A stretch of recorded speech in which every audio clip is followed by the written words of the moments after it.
created to have some fun together, sharing and singing. So, join and enjoy. Our love for opera brings us together. Thanks for being with us in this trip.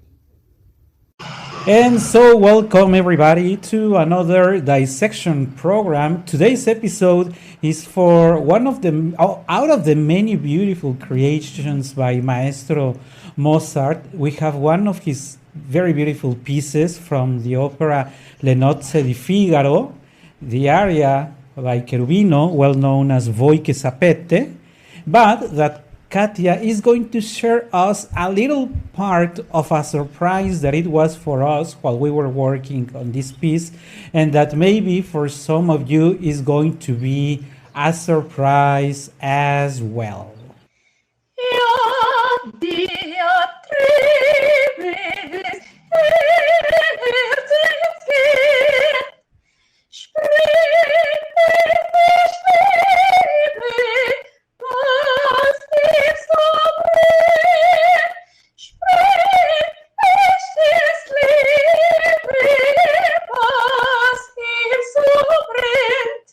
This absolutely beautiful melody. I really don't know where to start. We have addressed this aria in other seasons before, of course not at the extension that we are going to have today, and many things we have said about Maestro Mozart.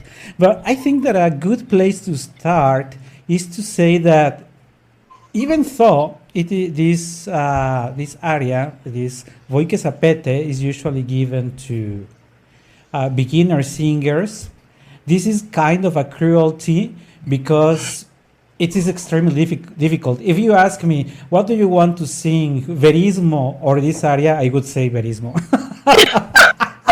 The orchestra or the piano will always help you.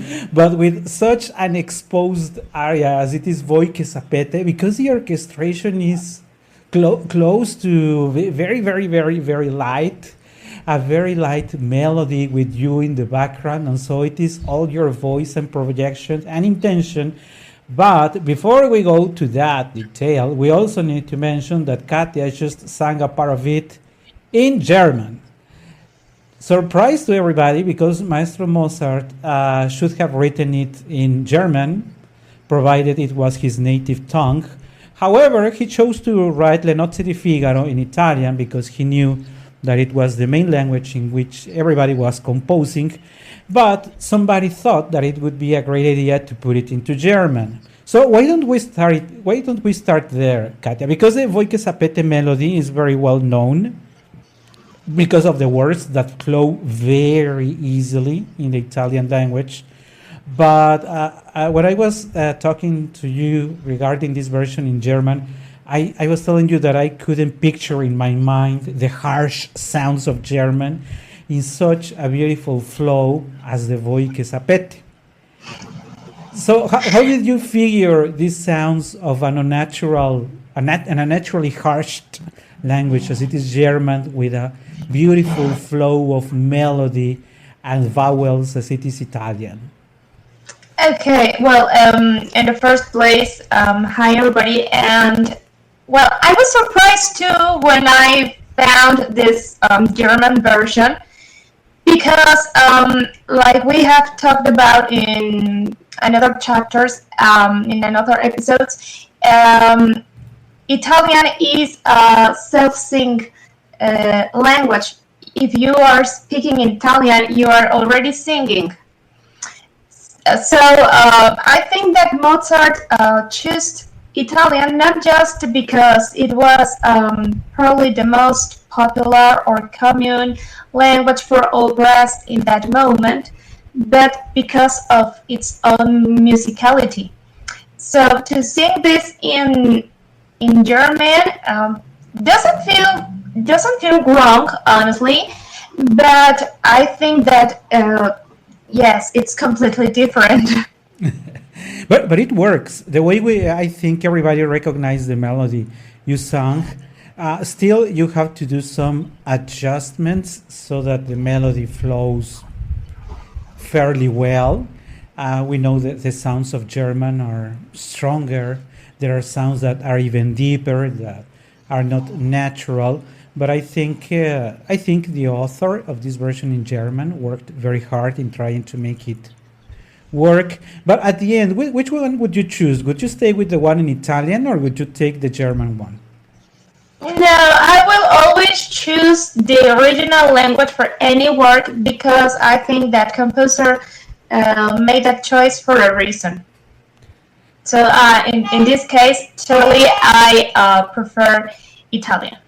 Yeah, I adhere to that. The second thing that I wanted to mention just before we jump into the details of this aria is that, as you can see on the screen, we have the title Mozart, Voi che sapete, le Nozze di Figaro, but it says soprano. It is for a voice of a soprano. The role is cherubino. That's the name of the character there, the young cherubino. But we have a good number of names who have sung it recently, but it is always a mezzo. So how come that mezzos are singing something that here on the score says it is for a soprano? Truth is that I think it is a little low for a soprano.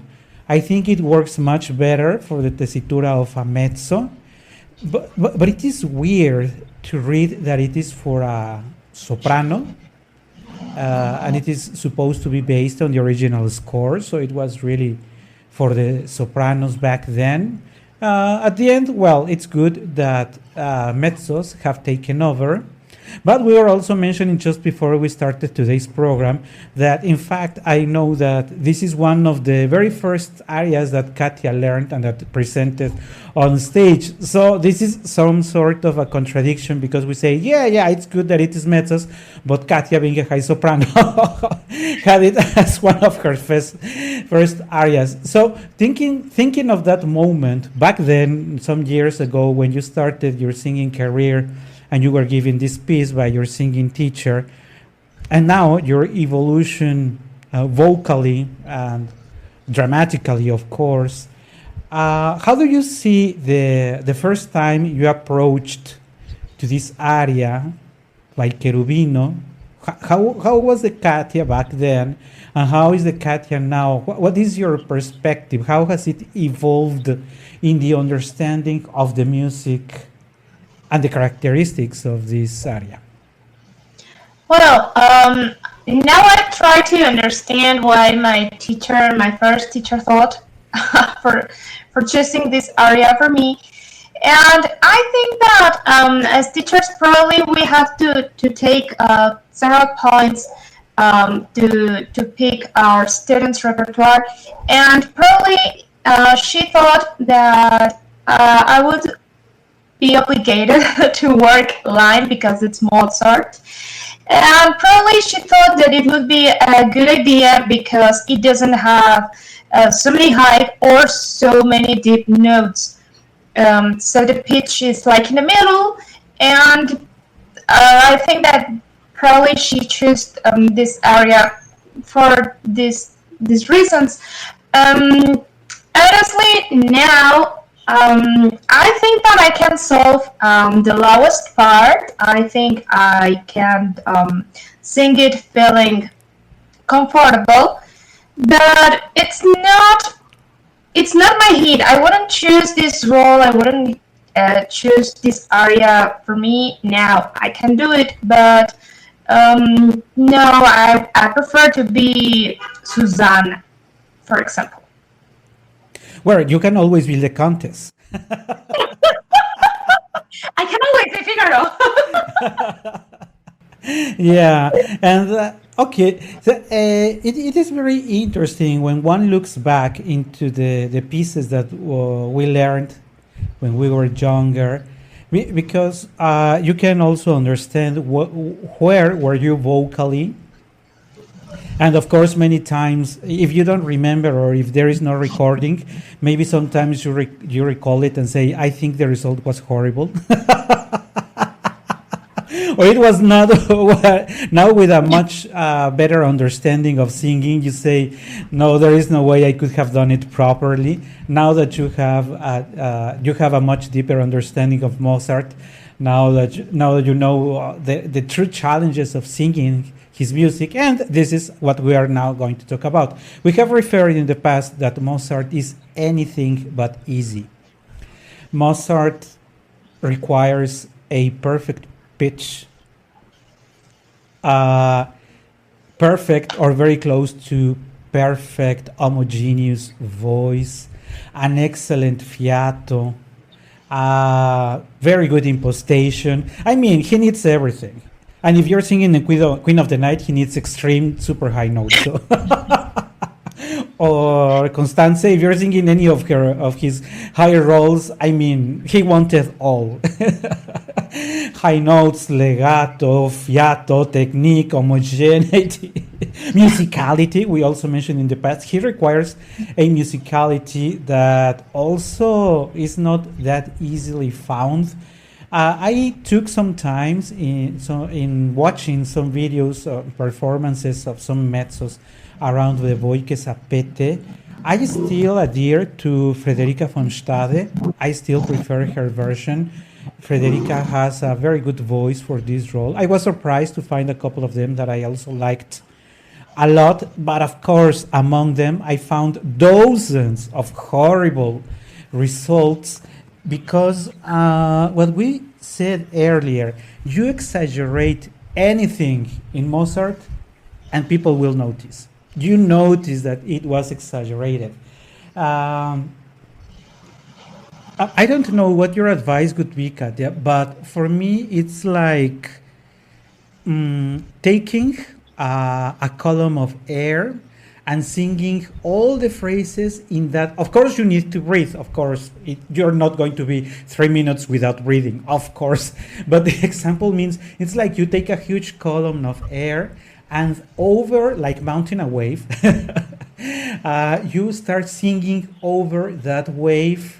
No peaks, no lows, moving on that wave smoothly so that the aria flows. Because if you chop it, because if you start, if you attack harder than needed, if you overdo a T, for instance, voi che sapete, if I say sapete, if I say te, you immediately say tete, or what happened? Or if I say voi che sapete, you immediately, even if it's, whether it was or it was not in pitch, you notice that there is something wrong with the syllable. You say, voi che sapete che cosa è amore. But if you, che cosa è amore, like more staccato, you do anything out of what is written, and it is condemned to failure. That's why this type of arias make me so nervous. Yes, one exercise that we work with my students is to sing only with the vowels.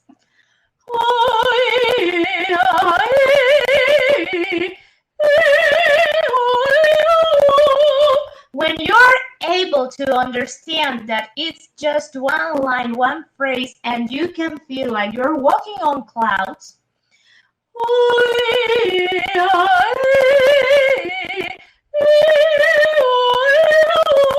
then you can start to work with your consonants and they won't cut the sound.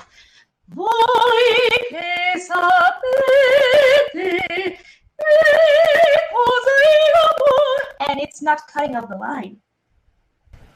But again, as we have mentioned in other programs, Katya says, as if it was easy, I should just work on the vowels and they will flow.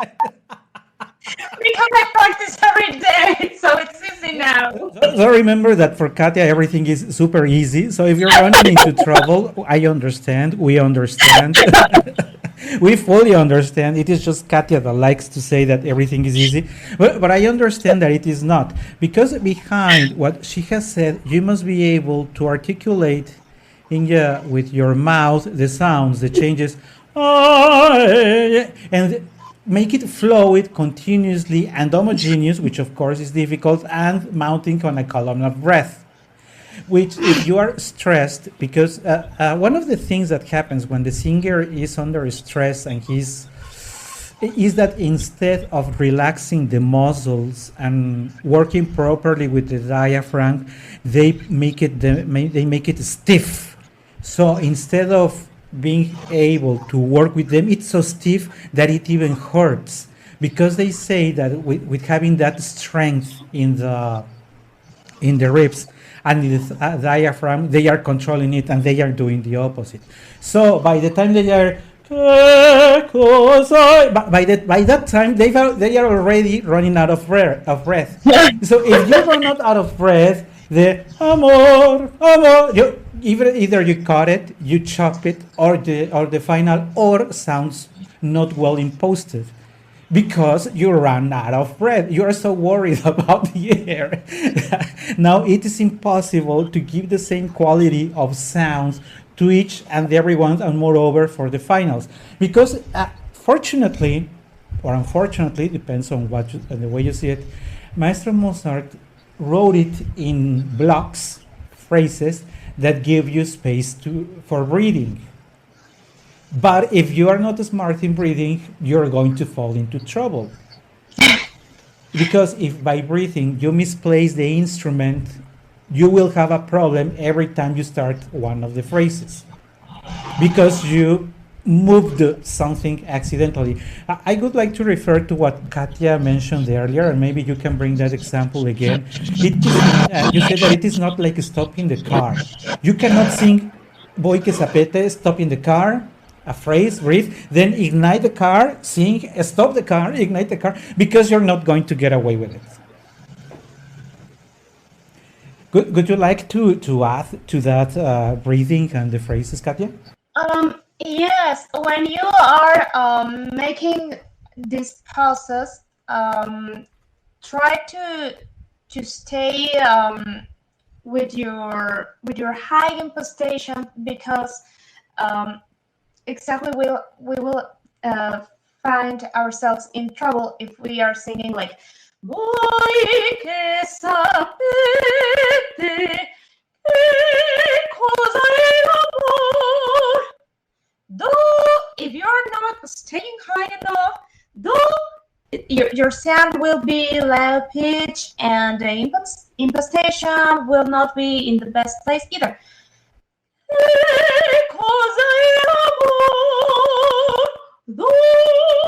You have to restart just where you finished. And again, that's what adds to what I was telling you. It's anything but easy. You really need to have a very mature technique, because only when you have a mature technique, you know where to breathe, you know how to breathe relaxedly, how to capture a good amount of air without losing the impostation, how to go for the following phrase and not lose the pitch.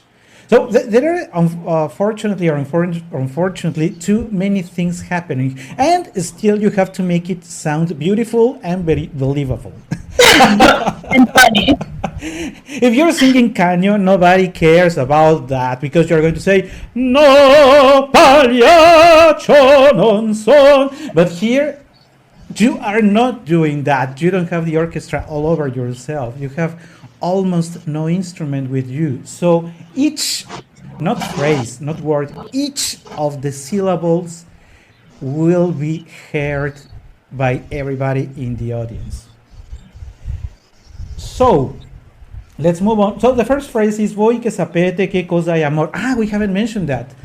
For jumping so quickly into the content and the German and everything, we forgot to say that Cherubino is a young and adolescent guy that is in, I was going to say part of the family, but he's not in really part of the family. And the story around Le Nozze di Figaro is not nice. It's in fact a social criticism towards the right that the people of monies, the people of la bourgeoisie, had that right to possess, to have access to sexual intercourse of the promised wife of their servants. Now, fortunately, that is supposed not to happen any longer. but I know that there are still some countries in the world where they still keep those rights. And that is in fact the story that Maestro Mozart chose to put into music. And so he does that criticism, or he works on that criticism by Beaumarchais, because the original author of this piece is Beaumarchais. He decides to choose it, and some people, I was reading that they say that Maestro Mozart made it lighter, that took away all the drama, but I think that he did something smarter, which is that he kept the drama if you are willing to see it. Because if you pay attention to the words and the things they say, there is no drama. So it's just il Conte d'Almaviva. It's just il Conte d'Almaviva upset because he thinks Cherubino is flirting with the Countess. It is not that he appears to be upset. He's about to send him to war, which means I don't care if you get killed. Of course, he doesn't say it on stage. But when he says, Cherubino alla vittoria, alla gloria militar, he's saying, I am sending you to war. You will be on the first line of defense. If you get killed, sorry for you. If you come back, I don't care, but you are going to war. And it is depicted in the very beautiful Non più andrai, and we all people love the Non più andrai, but that's the true content of Non più andrai. Pretty well disguised in the aria, but that's the content he kept. And in this Voi che sapete, Cherubino is he's an adolescent who is asking those two older women, Susanna and the Countess, whether this might or not might be love. But in this innocence, he's portraying fragility and an awareness that many adolescents do not have. So I also think that Mozart kept this awareness because in the bottom of his mind, I think that Cherubino knows that everybody is using him. In a way, I was reading, Cherubino is a secondary role of the blah, blah, blah. It's just there to make things funny. No, he's not there to make things funny. If you take Cherubino out of the story, Le Nozze di Figaro doesn't work. He's a key part in the plot of Le Nozze di Figaro. So that he doesn't have many important arias or many important, at least in amount of time, participation in singing, it is true, but his role is key. Because had he not chosen to be flirting around everybody, we wouldn't have the Non più andrai, because the Non più andrai farfallone amoroso is for him. The Countess wouldn't be able to take her revenge on the Count Almaviva. It is because Cherubino is there. But the point here, and this is what I don't like if I was Cherubino, is that everybody plays Cherubino. So the Count says, I'm going to send you to war. If you get killed, well, sorry guy, but this is how it is. The Countess say, I am going to use, because she says, I am going to use Cherubino for my revenge. So Cherubino ends up being played by everyone, just because he's a young guy. And that thing I really, really don't like. Because in this aria, Voi che sapete, he's opening his heart, his doubts to these two women. He's being very candid.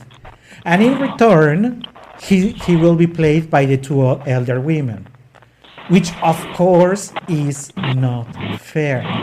Of course, El Conte d'Almaviva shouldn't be doing that, but according to the rights of those days, he had the right to do it. With our eyes now, we think he doesn't have it, but back then he had them. So in a way, he was using only his rights. Well, those are my thoughts on the role of Cherubino. Would you like to add anything, Katia? Yeah. Well, he's just a boy. He's a teenager, and he's being used for everybody. No one is gonna defend him if he has to be sent to the war, he will, if he is feeling these sensations, these emotions, and has to ask to somebody that is not part of his family, it's because he's alone. So yeah, it's not a very beautiful role, a very beautiful character, if you think so. It's not nice. Yeah. Well, when you see it from that perspective, you say, it's A little Caribino. yeah, poor guy. But well, fortunately, he was given two pieces, and this one, the Voi che sapete. Going back to the Voi che sapete, so after the Voi che sapete che cosa è amor, zone vedete si o lo nel cor. These pauses, I don't know what you think about these pauses. I was thinking just before the program that part of the genius of Maestro Mozart when writing this music, at least from my perspective, is that somehow he tells you where the voice starts and where it ends. It's like he's giving you the entries of the voice perfectly. You know, of course, if you read music, you know when you have to start, but you have to find your place amongst the many instruments, among the many chords. But it is like Maestro Mozart gave you like, hey, it's your turn, you stop here. Hey, it's your turn, you stop here. Because the pauses are natural. The small rest there is a very natural rest, and you continue with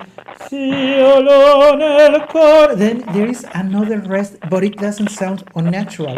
It's like if you had Mozart in front of you telling you, like if he was the orchestra conductor telling you, hey, it is your rest, hey, you go back in, hey, you rest, hey, you go back in. That's what I find very particular of the music of Mozart. Like he knew how to compose for the singer to be able to understand where his lines are. Yeah. And you sing to other roles that are very complicated for Mozart, so. Well,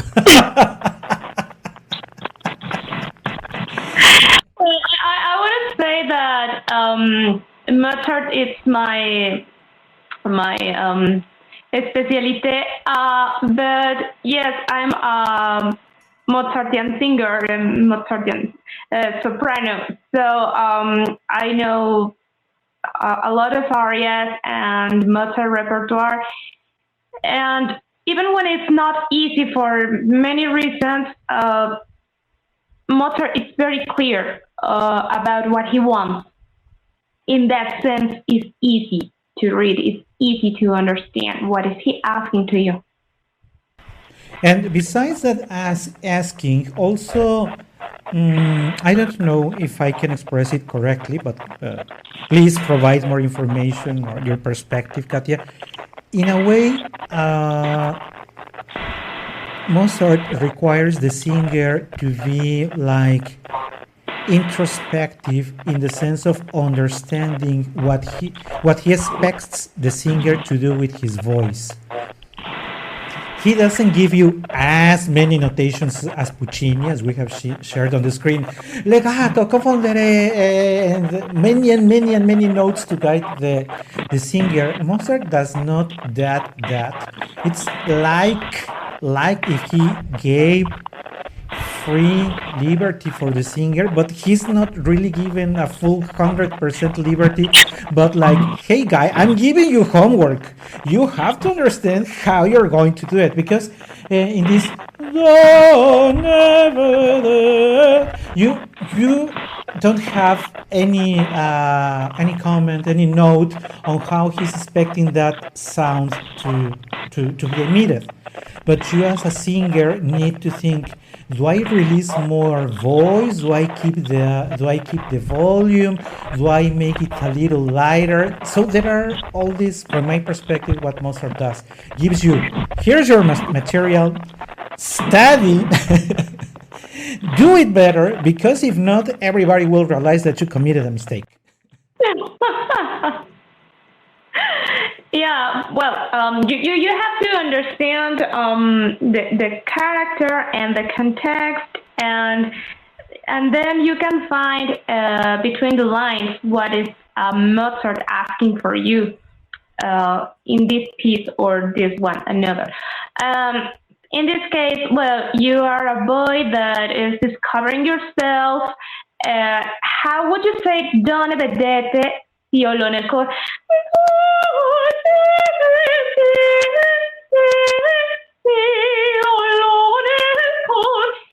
And it's implied. But as you say, Ricardo, for me everything is easy. But it's because I have studied a lot. Well, but provided that there are many people listening to us who are not or who have not been in singing for that long, or for people who are just lovers of opera, to understand that to make it sound nice takes a lot. We have ahead, after the "Donne vedete s'iolo nel cor quello che ho provo", that if you commit a mistake in the following eighths, if you exaggerate, if you fall out of pitch, it's not going to sound nice. And this provo needs to sound like, I'm not sure how to describe it, but it has to be that change, because the change in the notes is very small. We have semitones there, so there is not a huge change, and the voice needs to flow very nicely among them and continue, because it's not like an ornament like in Rossini. It's not Rosina. It's not that, so it has to flow. Continue like if that ornament hadn't existed, but it existed in fact. It's just part of a major assembly of the following phrases. That's why I go back to my comment. It's like, you have to do that. There are semitones there. Work your way out. And make it sound nicely. Yes, in this kind of parts of this kind of ornaments, I used to recommend that don't think of every single note as a different pitch. Of course, you need to have the correct pitch, but you will not think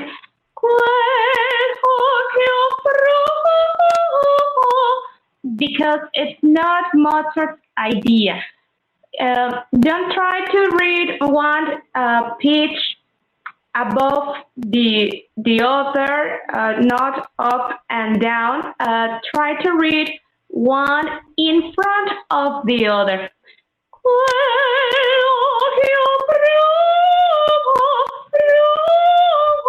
There is movement, but it also feels like the same note, like the same phrase, like the same idea.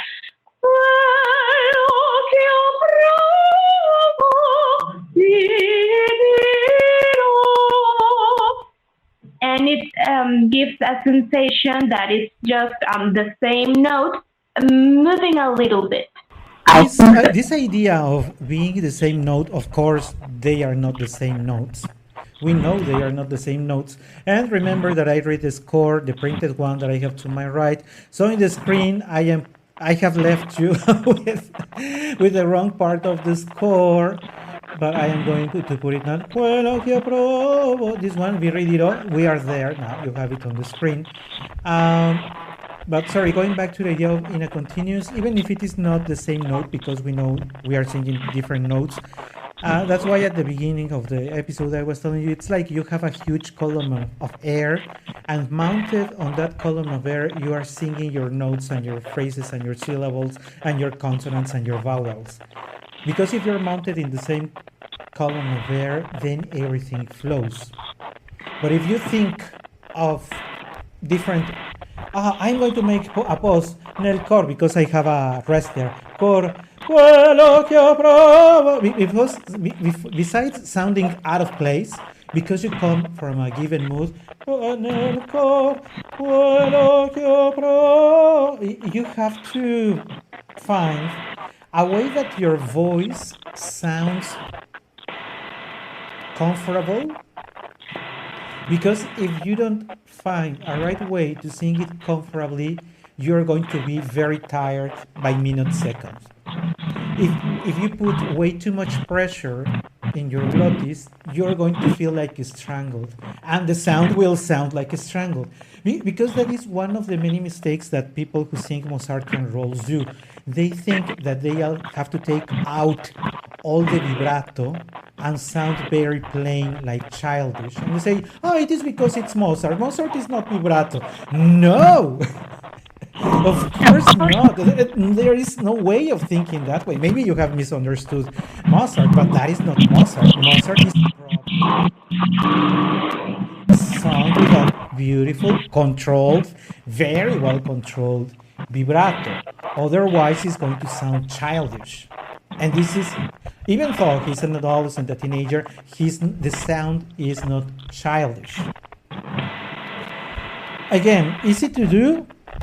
It is easier to say than to do, but to find that area of your voice where you can sing it comfortably, moreover challenging for huge voices. If you have a powerful voice, to try to sing it continuously can be a true challenge.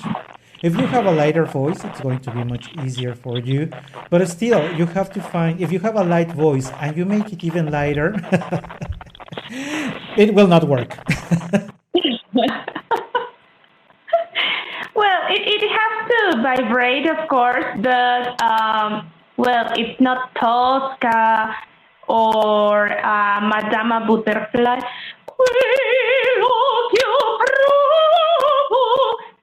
There are styles, and you can you have to keep the style. My voice is not played.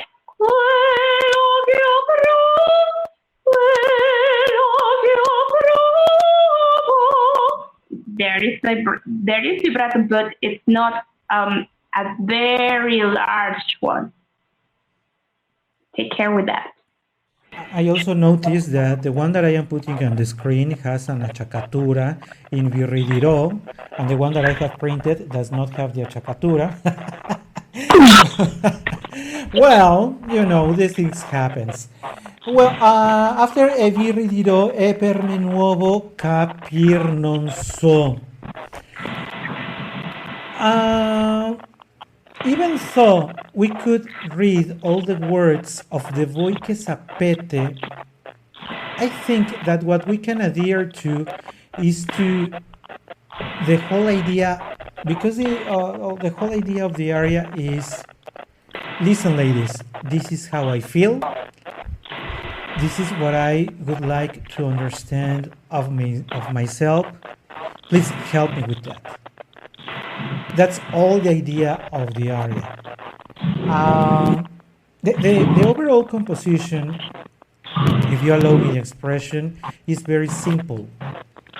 It's not an aria that has several moments, as others that we have had in the dissection, where you have the beginning, sort of a recitativo, then the character sets the situation, then there is suffering, then there is a climax, then there is a go back, and then there is it is not that level of complexity. It is an aria that flows in its moments very easily, and that you can keep the melody very easily because of that.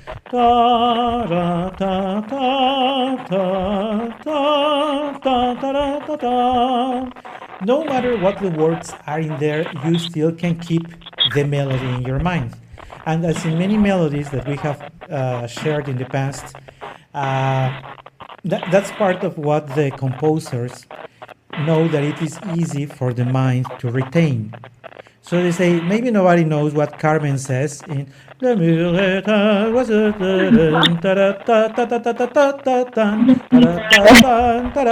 know that rhythm.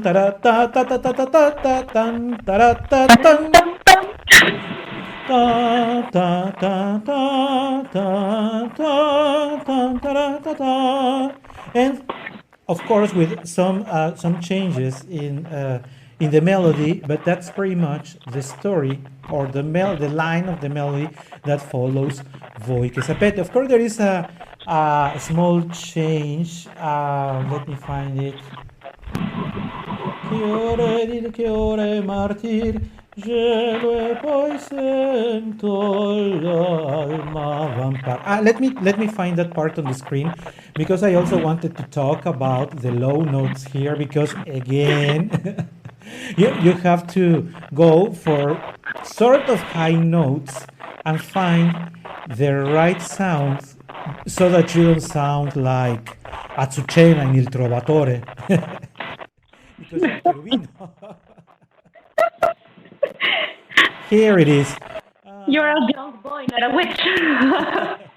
Che ore di letto, core martir, gelo e poi sento l'alma vampar. You don't say par. You don't let the postation fall into pieces, or you don't go deeply into your chest notes because it is not going to work. So, what is your piece of advice when you know? Because when you're singing, you're usually worried about the high notes, but it is true that you are also worried about the low ones. Oh yes, high notes are not a problem for me. Yes, we have to think that our voice is just one single thing. Not. I don't like to think about. I have a chest voice, I have a mixed voice, and I have a head voice. Of course, I do, but I try to use them, the three of them, the entire time. As high as the pitch is, of course, the chest voice will not be as present as it is in a deepest note. Of course, I know, I understand, but I don't like to think like my voice in different colors and in different places. So if I'm thinking my voice as a single thing,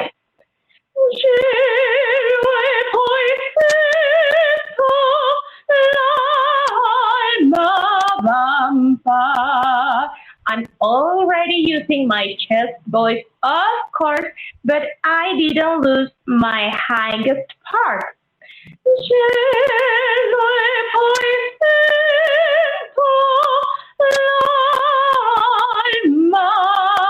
It's already high. It doesn't sound like because I'm Carolina. Then Azucena tells us about the story of Exactly. Sometimes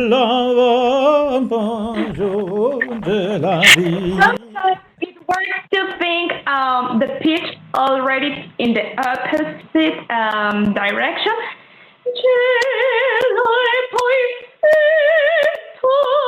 Trying to giving roots to your sound.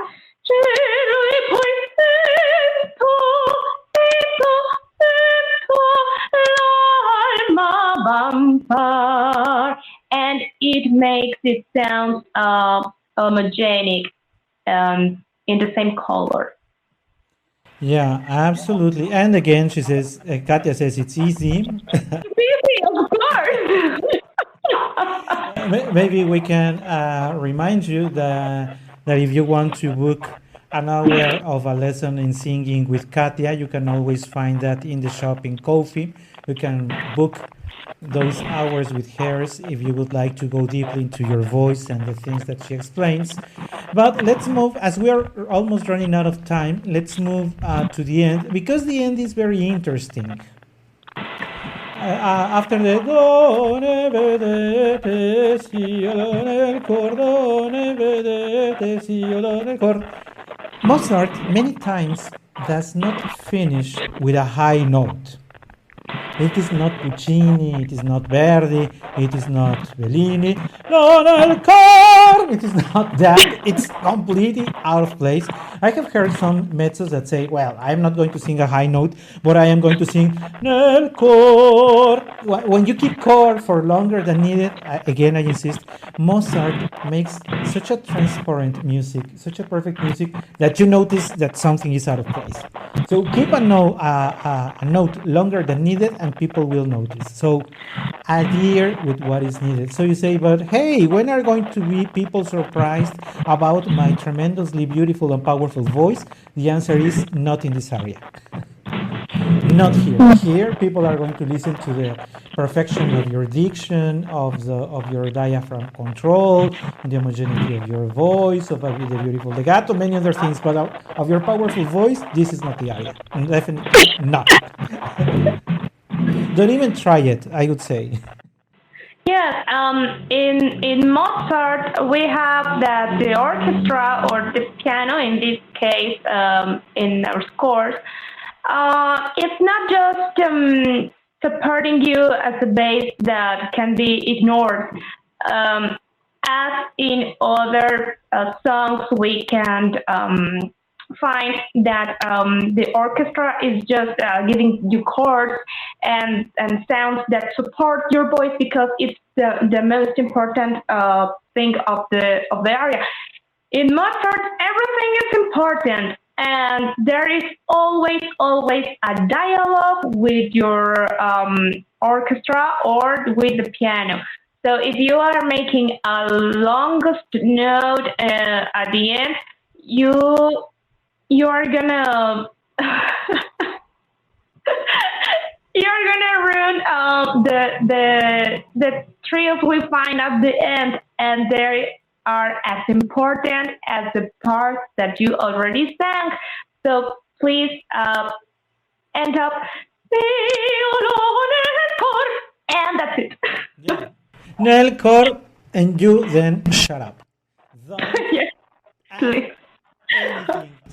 Please don't add anything, because your satisfaction after having sung this one is the satisfaction that you knew that you did all the requirements, and so the nel cor is just a consequence of how you did a great job, and not the other way around. Remember that we have said many times you listen to a horrible gelida manina, but the tenor has the high C, and so he gets an applause only for the high C because the rest was a disaster. In this case, Mozart is the contrary.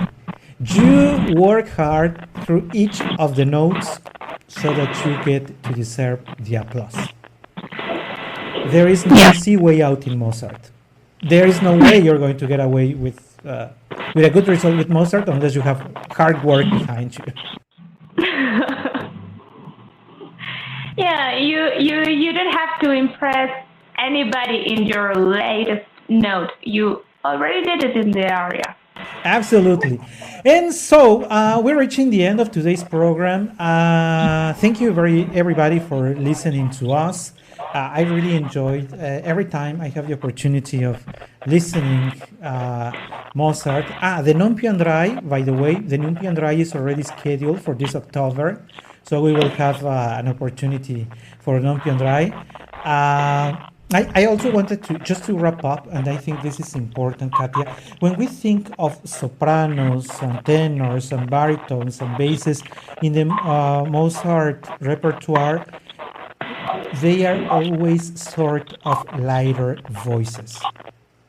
The bass in Mozart. Yes, if you have a big voice, a large voice, I think that is not your repertoire.